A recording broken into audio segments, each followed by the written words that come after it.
His claims last night that he doesn't go on Facebook to prey on young women may be the reason a Wilsonville man is back in jail tonight facing more serious charges. Good evening. Thanks for being with us, everybody. I'm Steve Dunn. And I'm Deborah Knapp. K2's Adam Cassini is live at the Clackamas County Jail in Oregon City. So, Adam, this 20-year-old man faces even more sex charges because one of his victims saw him on TV saying he didn't do anything wrong. Yeah, Deb, Steve, good evening. Investigators tell me she is a victim who was first unsure whether she should come forward, but after watching Howe tell me yesterday in this very parking lot that he is a good kid who just wants to join the Marines, it was enough to change her mind. Story straight? Don't ever go in there. It sucks. That was Brett Howe on Monday, minutes after getting out of jail. Little did he know, less than 24 hours later, that's exactly where he'd be again. I didn't do anything wrong. Detectives say that has a lot to do with this exchange. They say that there are 2 female victims and they're worried that there could be others out there. Are they just making this up? They're making that up. I'm only charged with one thing, and if it was serious... You're charged with a bunch of stuff. Sex abuse, 2 and 3, and contributing to the delinquency of a minor. I'm only charged with a couple of things, and I got recogged my first visit, so obviously it's not serious.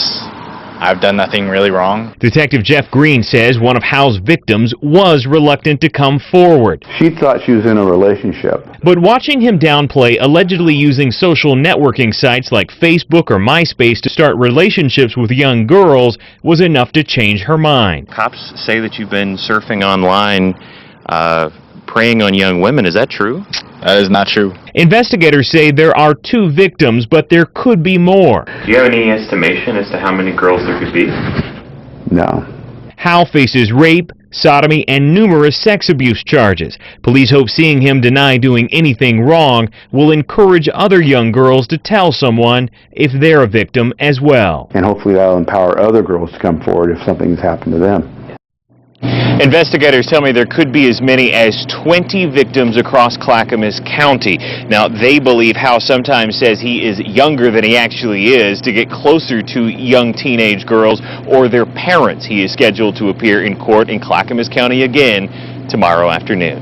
In Oregon City, Adam Cassini, K2 News. We'll see if anybody else comes forward in this case. And Adam, thank you very much. And some parents say this is the perfect opportunity to educate your kids.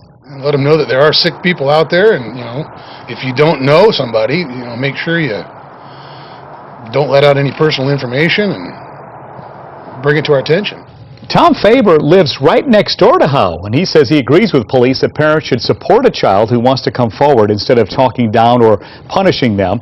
Investigators say teenage girls worry about small things like losing cell phone or internet privileges while ignoring the big picture.